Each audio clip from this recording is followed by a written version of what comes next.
في كبسة. ام رز ولحمه بموت فيها. هنعمل النهارده كبسه، بس مش ام رز ولحمه، هنعملها بالفراخ. هتدعيلي بجد لو جربتيها. يلا بينا نخش على المكونات. في حله هنزل بمعلقه صغيره من السمنه البلدي، عليها شويه زيت زيتون وشويه زيت قلي عادي. ونحط بقى التوابل: ورقتين لورا، ونص عود قرفه، وخمس فصوص حبهان، واتنين لومي اصفر او اسمر، ولو بتحبي القرنفل حطي 5 حبات. هنقلبهم مع بعض 3 دقايق على النار، وهكون مجهزه بصله كبيره متقطعه وطماطميتين وقرن فلفل احمر واخضر وجزره مبشوره.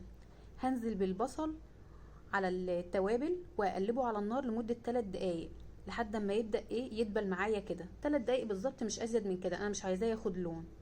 هنا بقى تمام. هنزل بقى بالفلفل. انا طبعا عملته فلفل حار، انا بحب الحاجه حراقه قوي. وهفضل اقلب برده لمده 3 دقايق. الريحه بجد فظيعه. هنزل بقى بالجزر المبشور، بشراه على الجنب الكبير مش الجنب الصغير، وهغطيها واسيبها برده 3 دقايق على النار عشان البصل كده يدبل، الجزر يدبل معايا. مجهزه معلقه كبيره من الثوم ومعلقه كبيره من الجنزبيل. هقلبهم كده على المكونات، وهسيبهم دقيقه بس على النار، وانزل بمعلقه كبيره من الصلصه. اخر حاجه الطماطم خالص، عشان طبعا الطماطم متبقاش مهريه معايا.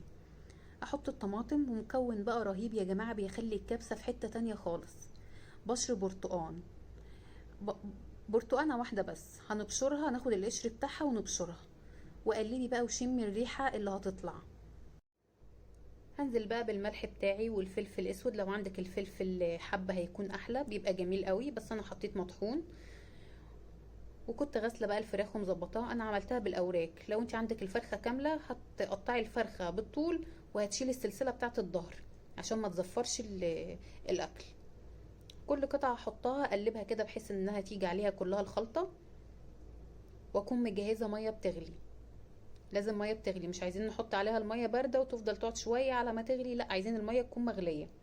يا دوب كده الفراخ هتتغطى، وهحطها على النار لمده 40 دقيقه. ده لو الفراخ كبيرة. انا عندي الاوراق كانت صغيرة، فاخدت معايا بالظبط نص ساعة. بعد ما عدت كده المدة واستوت معايا، طلعتها بقى على صينية كده عشان اشويها تحت الفرن.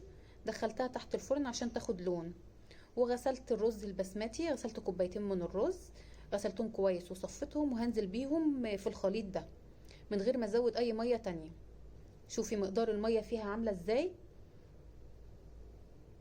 مش عايزين ازيد من كده، وهيستوي وهيطلع معانا مفرفر جدا. هجهز بقى لسلطة الدقوس. حطيت فلفل وطماطم، طماطميتين وفلفلة كده. بواسيرك يا سيد. طبعا الفلفل الحار اساسي.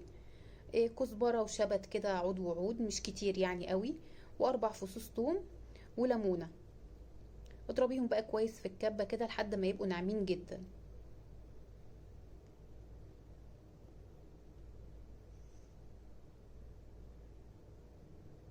هي ما بيتحطش عليها ملح، بس انا بحب الصراحه اظبط الملح بتاعها، فبعد ما ضربتها كده ودقتها حسيتها انها لو عليها ملح هتبقى طعمها ألذ كتير.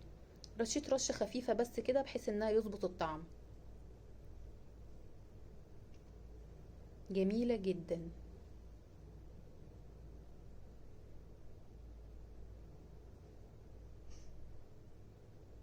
بس حطيتها بقى في الاطباق اللي هقدمها فيها.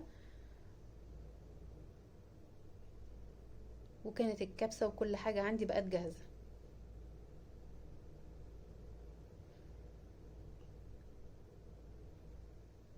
شايفين الرز مفرفر ازاي، والريحه يا جماعه بجد والله اللي بيجيب الكبسه من بره مش هيجيبها تاني. انا صراحه ما بحبش اشتريها من بره، ما بتبقاش مخدومه زي ما بتعمليها في البيت. وصلصه الدقوس دي ما باكلهاش من بره خالص، بخاف الصراحه تكون معموله باي نوع طماطم بايظه كده. شايفه الجمال. حمصت بقى شويه لوز وشويه زبيب وحطيتهم على الوش.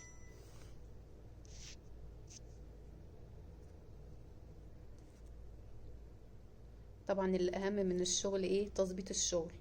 شلت بقى ورق اللورة كده عشان ما يجيش مع حد، والورق اللومي الحبهان بقى ما شلتهوش بقى، هم وحظهم بقى. انا بحب الحبهان عموما، لو ما بيجي تحت بقي عادي باكله.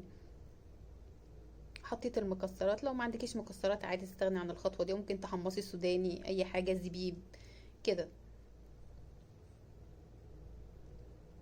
وعد مني هتاكلوها وتدعولي.